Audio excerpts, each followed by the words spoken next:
안녕하세요. 저는 30대 중반 여성이고 초등학생 딸이 하나 있습니다. 남편이랑은 2년 연애하고 결혼해 평범하게 지내왔는데요. 소심한 저와 달리 남편은 자신감 넘치고 리더십 강한 성격으로 연애 때는 고집 있는 모습이 믿음직스럽게 느껴졌어요. 하지만 결혼해서는 크고 작은 일에서 부딪히며 부담스러울 때가 많더라고요. 그래도 애교 많은 딸이 집안의 활력소라 참고 살았는데 남편이랑 같이 가게를 운영하게 되면서 싸움이 잦아지기 시작했어요. 결국 더는 참지 못하고 이혼까지 하게 됐는데 지금 생각해도 제가 잘못한 건 하나도 없는 것 같아서요. 여러분들에게 털어놓으면서 마음 정리를 해보려고 합니다. 그럼 지금부터 제 이야기를 시작해 볼게요. 남편과 저는 맞벌이를 하는 부부였어요. 저는 작은 규모의 회사였지만 남편은 정년이 보장될 만큼 탄탄한 곳이었고 승진도 빠른 편이라 경제적으로 풍족하진 않아도 모자람은 없었습니다. 하나뿐인 딸아이가 갖고 싶고 하고 싶다는 건 문제없이 해줄 수 있을 정도였죠. 그런데 사람은 왜 여유로우면 다른 생각이 드는 걸까요? 멀쩡히 회사를 잘 다니던 남편이 대뜸 창업을 하겠다고 하는 겁니다. 여보, 나 할 말 있어. 응, 뭔데? 나 회사 그만두고 음식점 하나 오픈하려고. 뭐? 잘 다니는 회사를 갑자기 왜 그만둬? 그리고 요즘 경기가 얼마나 안 좋은데. 무슨 음식점을 오픈한다는 거야? 당신 계란 프라이 하나도 제대로 못하잖아. 아이 참, 자기가 잘 몰라서 그래. 계란 프라이 수준이 아니야. 나 아는 형님이 고향에서 이거 열었는데 진짜 대박나서 월 1,000원 우습게 번대. 학교 다닐 때 나보다 공부도 못하고 설설 기었는데 내가 잠이 오게 생겼어? 그러면서 남편이 보여준 건 한 샌드위치 프랜차이즈 홍보 책자였어요. 빵순이라 요즘 유행하는 건 대부분 알고 있는데 생전 듣도 보도 못한 브랜드라 의아하더라고요. 여보, 이거 이제 막 생긴 브랜드 아니야? 많이 알려진 거 해도 될까 말까인데 사람들 모르는 거 해서 잘 될 수가 있겠어? 아이고 참 답답한 소리 한다. 어차피 우리 가진 돈으로 매니저는 하지도 못해. 인테리어 비용도 지금 하면 많이 빼준다더라. 초기라서 혜택도 진짜 많은 편이야. 안 하면 바보라고. 아니 내 말은 그게 아니라 너무 갑자기 창업 얘기를 하니까 이렇게 급하게 해서 잘 될 확률이 높냐는 거지. 너무 무모한 거 아닌가 걱정돼서 그래. 나 못 믿어? 나야 당신 남편. 지금까지 내가 하자고 해서 잘 안 된 거 있으면 하나라도 말해봐. 남편은 고집세고 자신만만하기로 타의 추종을 불허하는 성격이었어요. 가만히 말을 듣고 있으면 이미 반은 성공한 사람 같았죠. 그래도 안 된다고 꾸역꾸역 버텼는데 몇 달을 저를 붙잡고 늘어지더라고요.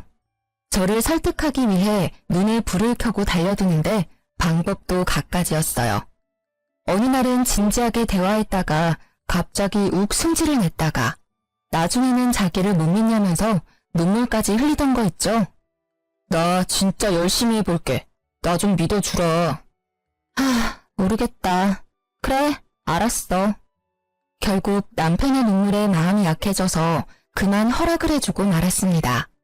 그러자 남편은 기다렸다는 듯이 회사에 나가지 않고 전 재산을 탈탈 털어 순식간에 샌드위치 전문점을 오픈하더라고요. 이미 모든 준비는 다 마쳐뒀는지 일사천리로 진행을 하는데 제 허락은 그냥 보여주기 식이었구나라는 걸 알게 되었습니다. 오픈하던 날에는 어찌나 기분이 좋아 보이던지 자기도 이제 사장님이라면서 돈 많이 벌어오겠다고 큰 소리를 치더라고요.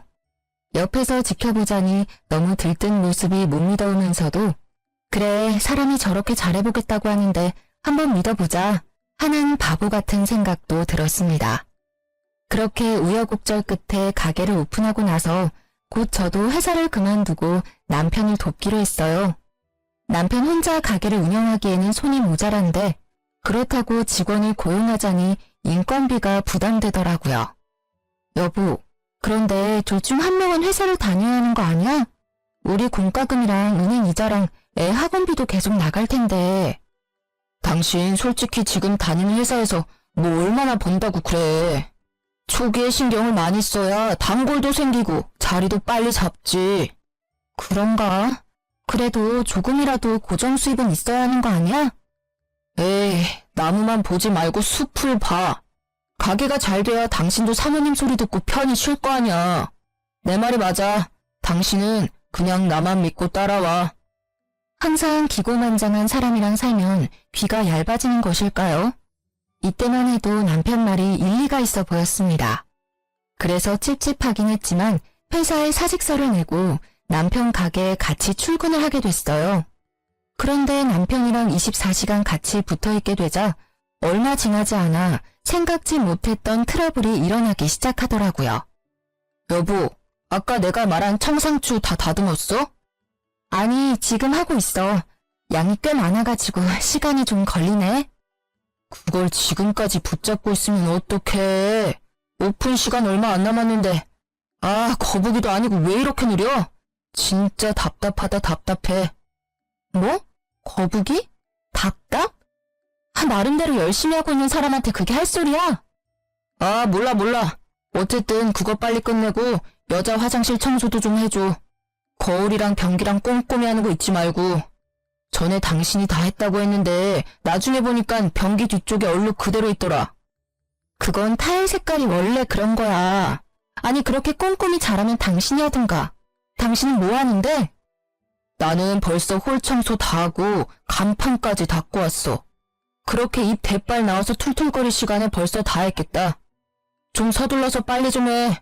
진짜 느릿느릿 속 터져 죽겠다. 같이 일해본 적이 없어서 몰랐는데 남편이랑 전 정말 다른 성격이었어요. 저는 이왕이면 꼼꼼히 하고 싶은데 남편은 무조건 빨리빨리 다그치는 통에 일하랴 남편 눈치 보랴 진짜 기가 다 빨리더라고요. 더군다나 저는 좋은 마음으로 남편을 도와주려고 하는 건데 남편은 고마워하기는커녕 날이 갈수록 저를 부하처럼 대하니까 어이가 없었습니다. 빨리 하면 대충 한다고 뭐라 하고 꼼꼼히 하면 느리다고 뭐라 하고 재수없는 밤낮 상사도 이런 상사가 없더라고요. 하루 종일 같이 열심히 일하는데 그런 노고는 알아주지 않고 당연시하는 남편을 보니 점점 화가 치밀기 시작했습니다. 진짜 못해먹겠다. 이럴 거면 차라리 그냥 당신 맘에 쏙 드는 알바를 구해. 알바? 우리가 알바 쓸 돈이 어딨어. 요즘 알바가 한두 푼으로 되는 거야? 아니 그러면 내가 도와주는 걸 고맙게 생각을 하던지. 진짜 매일 화내고 짜증내고 내가 여보 부하야? 이거 너무한 거 아니야? 솔직히 나 진짜 열심히 일하려고 노력하는데 너무 섭섭해. 아, 왜 또 이렇게 애처럼 군다. 나는 좀 더 가게에 신경을 써달라고 하는 말이잖아. 난 자기가 인생을 좀 더 열심히 적극적으로 살았으면 좋겠어. 그게 무슨 말이야? 말을 그렇게 하면 안 되지. 내가 언제 가게에 신경을 안 썼다고 그래? 그리고 내가 인생을 열심히 안 사는 건 또 뭔데? 솔직히 나만큼 가게에 신경 쓰는 건 아니잖아. 나는 아침에 눈 뜨고 일어나서 눈 감고 자기 전까지 어떻게 하면 우리 세 식구 잘 살 수 있을까만 생각해. 이렇게 열심히 돈 벌려고 하는데 요만큼도 나를 이해 못해줘? 남편 말에 기분이 진짜 상하더라고요. 어쨌든 남편 뜻으로 시작한 가게였지만 저라고 왜 잘 됐으면 좋겠다고 생각하며 열심히 안 했겠어요? 그런데 이상하게 남편은 경제적으로 갑의 위치에 서서 교묘하게 저를 무시하는 발언을 일삼기 시작하는 겁니다. 남편의 억지 논리에 기가 막혀 말도 제대로 안 나왔어요. 그렇게 가게에서 그는 사장님, 저는 알바생 같은 위치가 되고 있었습니다. 기분은 매우 나빴지만 어쨌든 둘이서 열심히 일한 덕분인지 가게는 점점 잘 풀려서 단골도 늘어나더라고요. 정말 오픈부터 마감까지 눈코 뜰 새 없이 바쁘게 재료 준비며 청소며 서비스 개발이며 둘이서 열심히긴 했거든요. 그러다 보니 나중에는 둘이서는 감당이 안 될 지경이라 자연스럽게 파트타임 알바도 구했는데요. 그런데 정말 아이러니하게도 가게에 조금 여유가 생기니 남편의 태도가 달라지더라고요. 여보, 나 이번 주 금요일 저녁에 친구들 좀 만나고 올게. 갑자기 왜? 가게 마감은 어쩌고. 아, 지혜씨가 조금만 더 도와주면 될 것 같은데. 어떻게 부탁 좀 하면 안 되나? 양심 좀 챙겨라. 저번에도 갑자기 약속 있다고 부탁해서 지혜씨 저녁 학원도 못 가고 엄청 난처했던 거 기억 안 나? 그런데 여보 놀러 가자고 또 그런 부탁을 하자고? 아니, 따로 돈을 쳐주면 되지. 어차피 알바도 돈 벌려고 하는 거잖아. 요즘 세상에 돈이면 다 되지. 안 되는 게 어딨어? 누가 보면 돈 꽤나 주는 줄 알겠다. 우리 겨우 최저시급 맞춰주잖아. 게다가 당신 마음대로 시간 줄였다 늘렸다 하는데 누가 좋아하겠어? 여보, 이렇게 개인적으로 알바생 쓰는 거 난 반대야. 자기가 자꾸 그러니까 알바들이 그만두는 거 아니야. 지혜씨 지금 잘 다니고 있는데 여보 때문에 또 그만두면 어쩔 거야? 언제부터인가 남편은 자기 일도 제대로 안 하고 놀러 다닐 궁리를 하더라고요. 사장이 들쑥날쑥 일을 할 뿐더러 시급은 짜게 주고 일은 마른 행주 짜듯이 시켜대니 알바들이 그만두기 일쑤였습니다. 그리고 그 뒤치다거리는 다 제 몫이었고요. 자영업을 하다 보니 직장 다니는 친구들과 약속 하나 잡기 쉽지 않은 아쉬움이 있는 건 사실이었어요. 하지만 그건 저도 마찬가지였습니다. 그런데 사장이랍시고 이렇게 저와 알바생만 믿고 밖으로 놔두는 남편의 모습은 실망 그 자체였습니다. 하지만 남편의 고집은 도저히 못 말릴 수준이었어요. 제가 아무리 반대를 해도 알바생에게 통보식으로 부탁을 하고 못 견딘 알바는 그만두고 그 자리를 제가 메꾸는 일의 반복이었죠. 이런 일이 계속되다 보니 더는 알바를 구하기가 힘들어졌고 저는 알바도 없이 가게에서 혼자 일하는 날이 많아졌습니다. 어느새 정신을 차려보니 남편은 가게에 신경을 안 쓰고 저 혼자 카운터, 주방, 홀 가릴 것 없이 훨씬 더 많은 일을 하고 있더라고요. 한 번은 이런 일도 있었습니다. 여보, 나 내일 결혼식 좀 다녀와야 할 것 같아. 무슨 소리야? 미쳤어? 내일 단체 손님 예약 있잖아. 10명이잖아. 그 정도는 여보가 혼자 해줄 수 있지 않아? 10명은 무슨? 100명이야. 오랜만에 100단위 단체 들어와서 좋다고 여보가 나한테 몇 번이나 얘기했던 거 기억 안 나니? 아, 맞다. 아, 어떡하지? 내가 가서 사회 봐준다고 약속했는데. 지금이라도 안 된다고 해야지 뭘 어떻게 해. 나 혼자 절대 못해. 100인분을 나 혼자 어떻게 만들어?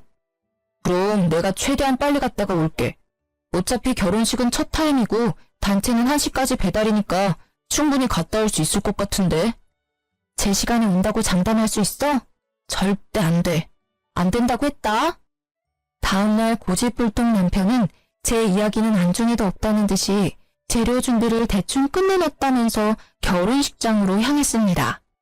제가 짜증내고 화를 내도 충분히 제 시간에 올 수 있다면서 같이 하면 되니까 걱정하지 말라고 호언장담을 하면서요. 하지만 모든 계획이 남편 뜻대로 될 수 있나요? 곧 주말 교통체증에 차가 막혔다면서 남편한테 연락이 오는 겁니다. 결국 저 혼자 100인분을 만들 수는 없으니 그만둔 알바생에게 사정사정해서 도와달라고 SOS를 칠 수밖에 없었어요. 겨우 시간 맞춰 제 시간에 배달을 해주고 열이 나 있는데 이때도 남편은 미안한 내색 하나 내비치지 않더라고요. 그렇다고 남편이 집안일에 신경을 쓰는 것도 아니었어요. 제가 남편 대신 가게에 매달리는 사이 하나뿐인 저희 딸은 집에서 혼자 방치되고 있었습니다. 가게 마감을 마치고 집에 돌아오면 밤 10시가 훌쩍 넘었어요. 그 사이 학원을 뺑뺑이 하고 돌아온 초등학생 딸은 혼자 밥 먹고 숙제하다가 지쳐 잠들기 일쑤였습니다. 그런 딸을 보면 내가 지금 뭐 하는 건가 싶고 너무 마음이 안쓰럽고 속상하더라고요. 그렇게 안타까움을 느끼는 것도 잠시 밀린 빨래, 설거지, 요리를 하다 보면 잠잘 시간도 부족해서 예민해졌습니다. 그럼 또 아이에게 잔소리하며 스트레스를 풀게 되던 거 있죠. 그러다 문득 정말 이래서는 안 되겠다는 싶은 생각에 정신이 번쩍 들더라고요. 여보, 그렇게 집에 와서 누워만 있지 말고 밥 먹고 설거지라도 좀 해. 조금만 있다가 할게. 너무 피곤해서 그래. 나는 안 피곤해? 조금만 있다가 하다가 그냥 자버릴 거잖아. 피곤하다면서 누워서 폰 게임은 몇 시간씩 잘도 안 해. 너무 뻔뻔하다고 생각 안 해? 아, 하루 종일 일하고 와서 이 정도도 못 쉬어? 나 좀 들들 볶지 마. 당신 아니라도 힘들어 죽겠다. 혼자만 일하는 것처럼 굴지 좀 마. 당신 하는 것만큼 나도 일하는데 나만 집안일까지 다 하고 이거 너무 불공평하다는 생각 안 들어? 당신 친구들한테 물어봐. 내가 이상한지 당신이 이상한지. 그럼 당신도 하지 마. 그냥 돼지우리처럼 막 살면 되겠네. 그걸 말이라고 하니? 아, 그렇게 초긍정 마인드라 좋겠다. 집은 돼지우리에 우리 딸내미 하나 있는 거 저렇게 방치되는데 불쌍하지도 않아? 집안일 하기 싫으면 딸내미 숙제라도 좀 봐주든가. 당신 요즘 애한테 따뜻하게 말이라도 한마디 걸어준 적 있어? 순간 남편에게 다다다 쏘아대는데 참았던 눈물이 다 나더라고요. 더 이상은 이렇게 못 살겠다는 생각이 들면서 항상 저에게 통보하는 남편에게 저도 한마디 해주고 싶었습니다. 안 되겠다. 나 가게 그만둘래. 뭐? 가게 그만두고 뭐 할 건데? 저녁에 퇴근하는 대로 취업할 거야. 우리 딸 불쌍해서 안 되겠어. 취업? 당신이 무슨 아가씨인 줄 알아? 취업하겠다고 마음먹으면 여기저기 다 붙게. 어디 한번 해봐. 남편의 비웃음이 귓전을 때렸어요. 그래서 더 이 악물고 폭풍 이력서 내고 면접을 봤습니다. 운이 좋았는지 다행히 집 근처에 알맞은 사무직을 하나 구할 수 있었어요.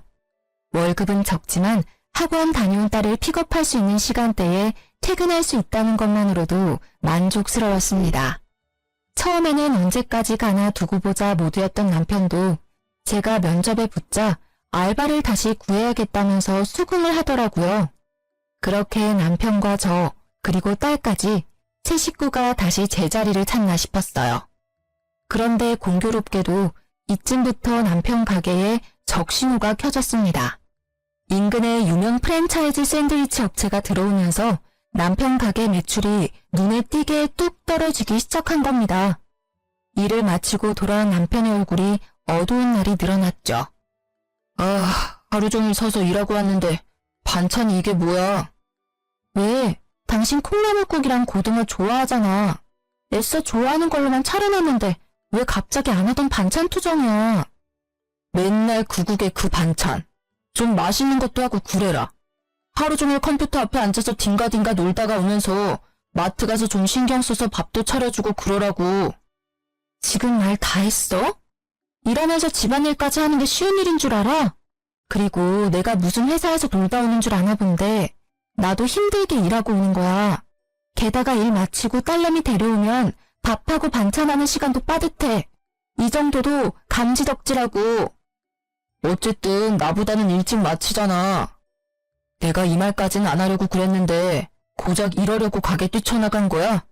뭐 내가 보기엔 별로 달라진 것도 없는 것 같아서 그래. 달라진 게 왜 없어? 따뜻한 밥 차려줘, 국 차려줘. 우리 딸 숙제도 내가 하나하나 다 봐줘. 엄청난 변화야. 숙제를 뭘 봐주는데? 그런데 애 성적이 이 모양이야? 학원 비싼데 다니면 뭐해? 티나는 게 없잖아, 티나는 게. 아휴. 점점 남편은 가게가 잘 안 풀리는 스트레스를 집에다 풀더라고요. 반찬 투정부터 시작해서 나중에는 아이 성적까지 입을 대는데 진짜 한 대 때려주고 싶은 생각이 들 정도로 짜증이 났습니다. 저도 처음에는 안쓰러운 마음이 들어서 남편을 이해해보려고 했어요. 그런데 갈수록 선을 넘는 발언을 쏟아내니까 못 참겠더라고요. 심지어 경제적으로도 남편은 제게 의존하기 시작했습니다. 매출은 뚝뚝 떨어지는데 전기세며 수도세며 월세며 매달 나가는 공과금은 그대로니 당연한 결과였어요. 그래도 저는 알뜰한 성격이라 남편이 생활비를 주지 않아도 제가 버는 월급으로 아껴 쓰며 잘 살고 있었거든요. 그런데 남편은 제게 가게 월세까지 내달라고 하는 겁니다. 여보, 돈 좀 모아둔 거 있어? 돈? 얼마나 필요한데? 500 정도. 이번 달 전기세 안 내면 전기 끊긴대. 아, 미치겠다. 월세도 내야 하고. 아니, 그 지경이 될 때까지 뭐 한 거야? 아, 진짜 노답 아니야? 전기세는 내가 알아서 해볼게. 이번 달 월세만이라도 좀 어떻게 안 돼?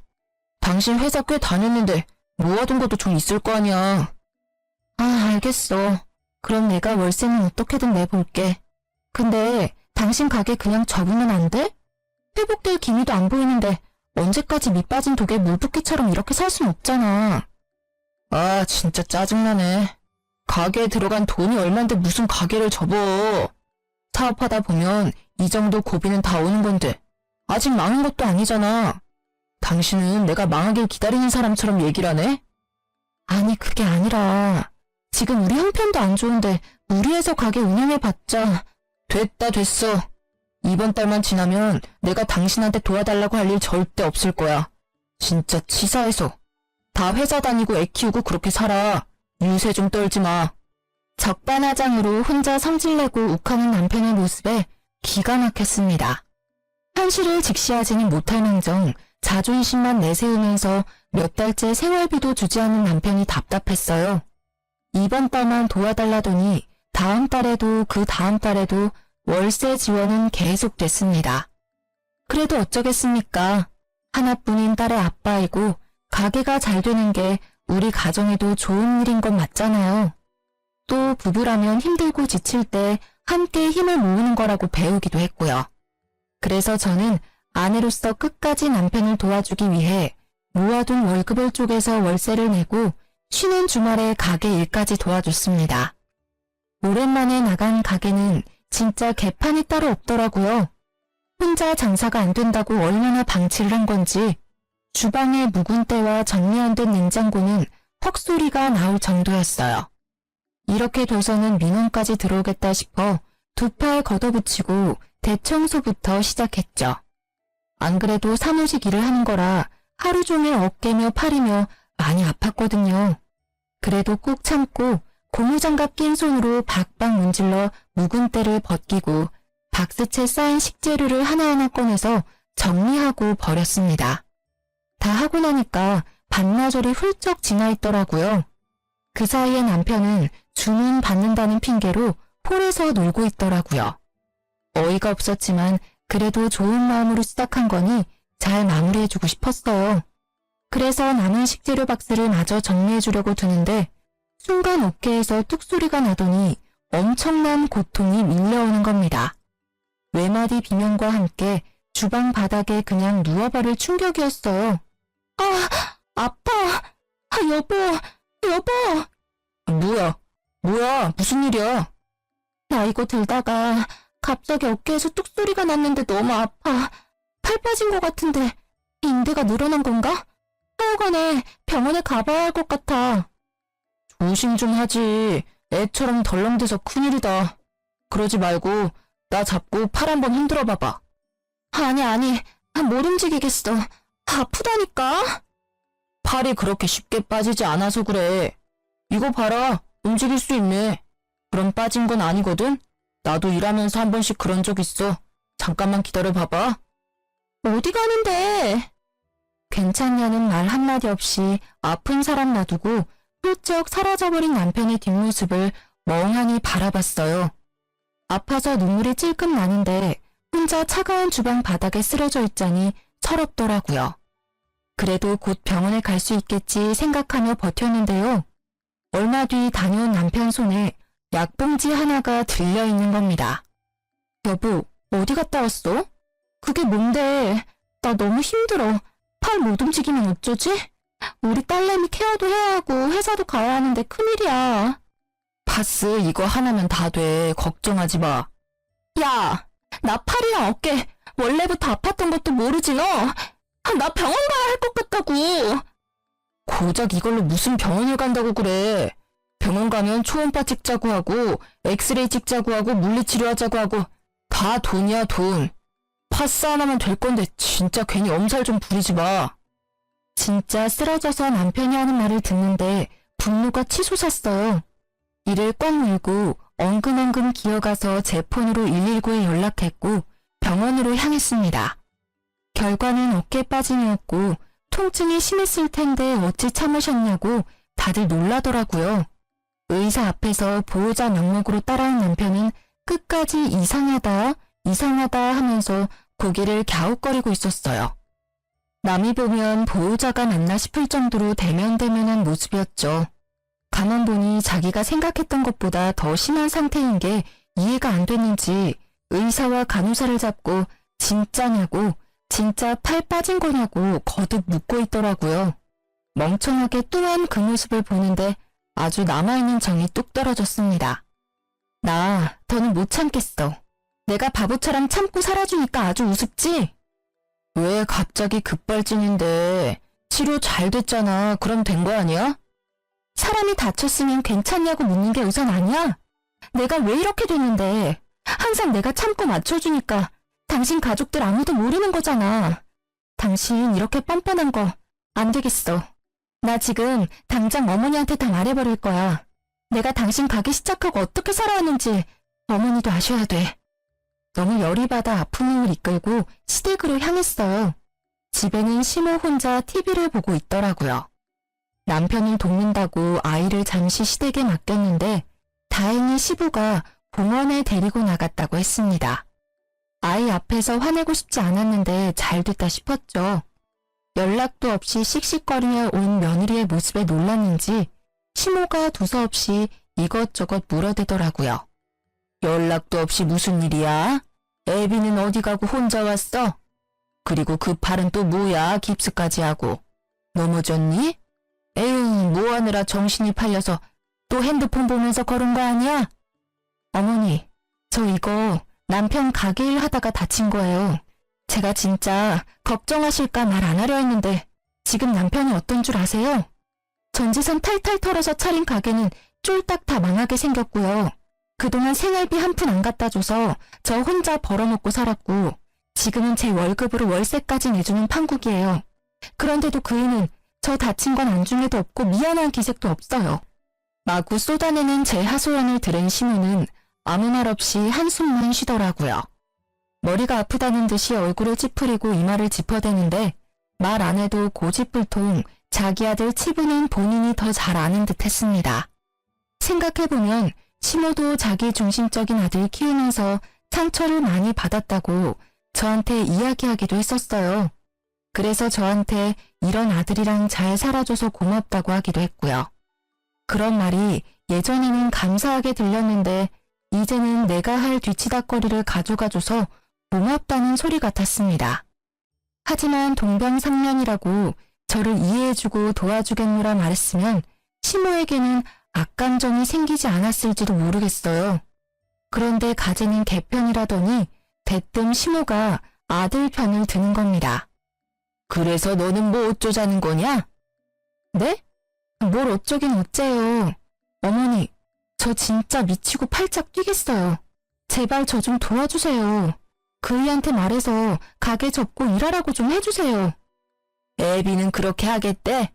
순순히 가게를 접겠다고 말했냐고.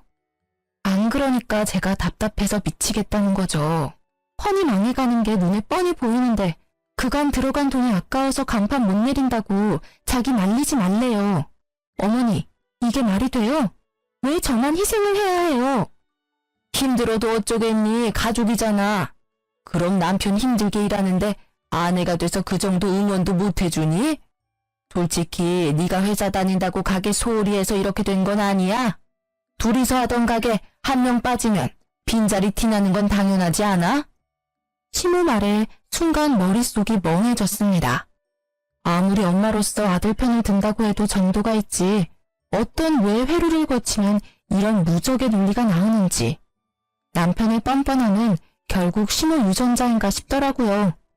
결국에 시모 말은 남편 가게를 돕지 않고 회사에 취업한 제 잘못이라는 건데 그동안 참고 참아온 제 가슴이 답답해서 터질 것만 같았습니다. 진짜 이러다 내가 화병으로 쓰러지겠구나 싶더라고요. 그러면서 왜 내가 이딴 말을 듣고 있어야 하지? 나도 우리 집에서는 귀한 딸이고 존중받는 자식인데 왜 내가 이딴 결혼을 해서 스트레스를 받고 있을까 하는 아주 근본적인 문제부터 생각이 들기 시작하는 거예요. 정말 믿기지 않으시겠지만 그래도 저는 이때까지도 이혼에 대해서는 깊게 생각하지 못했어요. 왜냐하면 하나뿐인 딸에게 아빠 자리가 중요하다는 생각에 내가 조금 더 참고 살까 하는 바보 같은 생각을 했거든요. 이런 생각은 이혼하기 전에 망설이면서 다들 조금씩 하는 거라고 하지만 저는 좀 심각했어요. 지금 되짚어보면 얼만큼 가정에 책임감 있는 아빠인지가 제일 중요한 건데 내가 그걸 놓치고 살았구나 싶기도 하네요. 어쨌든 그렇게 어처구니 없는 심호 말을 듣고 있자니 이 뻔뻔한 모자에게는 사람의 진정 어린 하소연이 통하지 않는구나. 나도 뻔뻔하게 나가야겠다는 생각이 들었습니다. 눈에는 눈, 이에는 이. 더 격식 차려서 참기가 힘들더라고요. 저를 존중해주지 않는 이들에게 더 이상 예의 따지기 싫었어요. 그래서 저도 남편에게 배운 대로 막무가내로 나갔습니다. 어머니, 지금 가족이니 불평 말고 응원을 해주라고 하시는 거죠? 그래, 어쨌든 가족이잖아. 서로 힘들 때 도와주는 게 가족 아니냐? 그럼 어머니, 저 보시다시피 팔 다쳐서 아무것도 못해요. 어머니랑 저랑 애비랑 다 가족이잖아요. 저희 도와주는 셈 치고 이제 어머니가 가게 나가서 일 좀 해주세요. 아니 마음이야 굴뚝같이. 그런데 내가 다 늙어서 젊은 사람들 하는 일을 어떻게 해? 어머니 아직 노령연금도 안 받으시잖아요. 누구나 다 할 수 있는 일이에요. 저라고 처음부터 했겠어요? 애비가 하라는 대로 시키는 대로 하면 돼요. 가시면 애비가 하나부터 열까지 다 알려줄 거예요. 가족끼리 돕고 살아야죠. 안 그래 어머니? 너 말하는 게 어째 나랑 싸우자는 것 같다. 나는 하는 일 없니? 살림도 살아야 하고 아직 너희 시아버지 일하시는데 뒤에서 뒷바라지라도 해줘야 하는데 아들 일도 도와주라고? 어머니, 저도 회사 다니고 애 키우면서 다 했어요. 애비는 다 그러고 사는 거라고 유세 떨지 말라던데요? 저 다 애비가 저한테 했던 것대로 하고 있는 거예요. 알았다. 그러마. 아무 말 없이 저를 바라보던 심호 얼굴이 시뻘개지더니 대뜸 소리를 지르듯 대답하고 자리에서 일어나더라고요. 그러고는 화가 났다는 걸 표현이라도 하듯이 문을 쾅 닫고 집 밖을 나가는데 속이 후련했습니다. 이제 잘난 아들이랑 심호가 같이 가게에 붙어서 오손도손 가족의 정을 쌓을 일만 남은 거잖아요. 상상만 해도 온몸이 짜릿짜릿 전율이 돋더라고요. 심호는 심호 말대로 가족끼리 응원해줄 수 있으니 좋고 저는 이제 가게에 신경 안 쓸 수 있으니 좋고 남편도 뭐 가게에 공짜로 일해주는 사람 생기니 또 좋고 일석삼조라는 생각이 들기도 했습니다. 그날 밤 집으로 돌아가니 남편한테 전화가 바리바리 오더라고요. 심호가 여기저기 하소연을 했는지 시댁 식구들이 돌아가면서 전화가 와서 어찌된 상황인지 묻는 듯 했어요. 남편은 그때마다 모르겠다 애휴하는 한숨 섞인 대답으로 넘어가는데 제 팔이 다친 지 얼마 되지 않아서 그런지 저를 그냥 뚱한 표정으로 멀리서 바라볼 뿐 시비를 걸진 않더라고요. 최소한의 양심은 있나 보네 생각했습니다. 그래서 그냥 조용히 회사에 병가를 내고 딸아이 케어에만 신경 썼어요. 그런데 진짜 욱하고 고집 불통인 남편은 심호를 닮은 게 틀림없더라고요.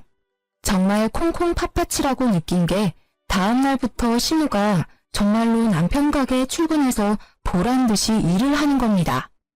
한 며칠 동안은 그렇게 평화로운 일상이 흘러갔어요. 남편과 저, 심호 모두 각자의 자리에서 열심인 듯 했거든요. 그러다 갑자기 걸려온 남편의 전화 한 통에 억지 평화가 깨져버렸습니다. 가게에서 일하던 심호가 다쳤다면서 빨리 시댁으로 오라더라고요. 어디가 어떻게 다쳤는지 말도 안 해주고 화가 나서 씩씩거리는데 무슨 일인지 궁금하기도 하고 걱정이 되기도 했습니다. 그래서 급히 가방을 챙기고 시댁으로 들어섰는데 팔에 깁스를 한 심호와 화가 잔뜩 난 시댁 식구들이 저를 맞이하더라고요. 안절부절 못하고 서 있는 남편과 이 상황을 스캔하는 사이 시부가 저를 향해 버럭 소리를 지르더군요. 에미 너 진짜 그렇게 안 봤는데 내가 아주 며느리를 잘못 봤구나. 어디 이제 속이 시원하냐? 그게 무슨 말씀이세요? 어머니 어쩌다 다치신 거예요? 너 때문이잖아. 네가 애비 일 도와주라고 난리 부려서 애비 가게에서 일하다가 넘어졌는데 발 인대가 다 늘어났단다. 이게 다 무슨 일이냐? 며느리가 돼서 효도는 못할 망정 할 일이 없어서 시어머니하고 싸움을 해? 진짜 기절초풍하겠다는 말이 이런 거구나 싶었습니다. 어느새 저는 시어머니하고 감정 싸움에서 팔 인대까지 늘어지게 만든 천하의 나쁜 며느리가 돼 있더라고요. 시모는 시부의 말이 끝나기 무섭게 흑흑거리며 울음을 터뜨렸어요. 그랬더니 어찌나 슬피 우는지 지켜보는 시댁 식구들이 다 우는 겁니다. 저는 눈물 한 방울 나지 않았고 오히려 이 어이없는 상황에 헛웃음이 났어요. 지금 저 혼내려고 부르신 거예요? 그리고 그게 왜 저 때문인가요? 어머니가 말씀 좀 해보세요. 저희 싸움을 한 게 아니라 어머니가 가족끼리 돕는 거라고 스스로 일하겠다고 알았다고 하신 거잖아요. 그리고 유치해서 말하기 그런데 저도 이렇게 다쳤어요. 똑같이 애비 가게에서 일하다가요. 안 보이세요? 젊은 너랑 같아. 내가 너를 살갑지는 않아도 예의는 바른 줄 알았는데 이제 보니까 아주 발랑 까져서 헛바람이 제대로 들었구나. 너 때문에 늙은이가 무리하다가 이 사달이 난 거 아니야. 어디서 바락바락 말댔구야. 늙은이 팔 못 쓰면 네가 책임질 거야? 아니 아버님, 말씀을 그렇게 하시면 안 되죠. 그래서 팔 다친 게 결국 제 잘못이란 말씀이세요? 엄밀히 따지면 망해가는 가게 안 접고 고집 부려서 화를 부른 아들 잘못이죠. 네 잘못이지. 우리 아들이 뭘 잘못했다고 그러냐? 제 딴에는 먹고 사려고 노력하다 이렇게 된 건데 그것도 이해 못해줘? 너는 며느리가 돼서 이때다 싶어 늙은 시험이 이겨먹으려고 한 거 아니야? 이렇게 골탕 먹이니까 속이 시원해? 정말 사람이 어이가 없으면 이상한 생각이 들기도 하나요? 시부의 역정을 듣는데 순간 시모가 부럽기도 하더라고요. 시부는 시모 다쳤다고 이렇게 화를 내고 걱정하면서 편을 드는데 제 남편은 제 걱정은 아랑곳 없이 한가로웠으니까요. 그래서 바보처럼 멍하게 시부의 큰 소리를 듣고만 있었는데 제가 또 조용하니까 이때다 싶었는지 한자리에 모인 신우들도 한마디씩 하는 통에 정신이 들었어요. 기다렸다는 듯이 다들 제가 잘못했다면서 저를 죄인처럼 몰아가더라고요. 그제서야 내가 정말 참고 살아주니까 이런 바보 취급을 받는구나. 이렇게 자기 자신만 생각하는 사람들이랑 내가 어떻게 한 가족이 될 수 있다고 생각을 했을까 하고 화가 치밀기 시작했습니다. 그래서 제가 어떻게 하길 바라세요? 사과를 해야지. 마음 같아서는 무릎 꿇고 사죄하라고 하고 싶지만 내가 애비랑 손녀 생각해서 그렇게는 안 한다. 네 딸 보기에 부끄럽지도 않냐? 자식 보기에 부끄러운 줄 알아야지. 이런 제 마음도 모르고 시부는 무릎 꿇는 사죄를 입에 담질 않나. 나중에는 제 자식까지 내세워 성질을 내더라고요. 정말 지금 생각해도 시모만 싸고 도는 시댁 식구들과 이 모든 상황을 초래한 남편은 분노 유발자 같습니다. 마지막 남은 이성의 끈이 뚝 끊어질 수밖에 없더라고요. 아픈 팔에서 느껴지는 고통보다 이런 덜 떨어지는 사람들과 살붙이고 살았던 제 과거에 대한 화환이 들어 슬프기도 했어요. 결정적으로 이 상황에서 맨날 입으로 나불나불 지적질하던 남편은 다 지 편을 들어준다고 생각했는지 뒤에 숨어서 말 한마디 하지 않고 있었죠. 그 모습을 보니 너무 빡쳐서 가방을 뒤져 남편이 사다 줬던 파스를 꺼냈습니다. 그리고는 바로 시모한테 냅다 던져버렸어요. 저 사과 못해요. 잘못한 게 없으니까요. 잘난 아들이 저한테 준 파스예요. 그거 붙이면 다 괜찮다네요? 미쳤어? 이게 무슨 짓이야? 잘 들어. 나는 당신하고 더 이상 못 살아. 나만 하는 희생 더는 강요하지 마. 쥐뿔도 없으면서 자존심만 세우면 다야? 이 사람이란 망할 가게는 여러분들이 잘난 가족이니까 잘 도와주세요. 전 이 사람하고 이혼하려고요. 집 밖으로 나가는 제 뒤로 무수히 많은 소리가 들렸어요. 대부분 고함과 호통이었는데 이혼을 내뱉고 돌아서니까 제 머릿속이 차분하고 맑아져서 하나도 무섭지 않더라고요. 오히려 이 엉망진창인 가족들에게서 벗어날 수 있어서 다행이라는 생각이 들기도 하고 속이 통쾌했습니다. 그렇게 고집불통 남편하고는 깔끔하게 이혼했어요. 저에게 문제가 없고 남편은 경제권을 상실했기 때문에 초등학생인 딸의 양육권은 제가 가질 수 있었습니다. 갑자기 아빠의 자리가 비게 된 딸에게 미안한 마음은 들더라고요. 그래서 괜찮은지 세심하게 챙겨보고 물어봤는데 입으로만 딸 사랑을 외쳤던 아빠였던 터라 크게 정은 없는 듯 했어요. 오히려 제가 더 살펴주고 챙겨주니 좋아하는 기색이라 다행이었습니다. 곧 사춘기가 시작될 텐데 더 꼼꼼하게 케어해줄 예정이에요. 그리고 정말 남편 가게를 나와서 회사에 취업한 건 신의 한 수더라고요. 팔 때문에 조금 고생하긴 했지만 그래도 아껴 쓰면서 월급을 차곡차곡 모아 딸에게 필요한 건 다 지원해줄 생각입니다.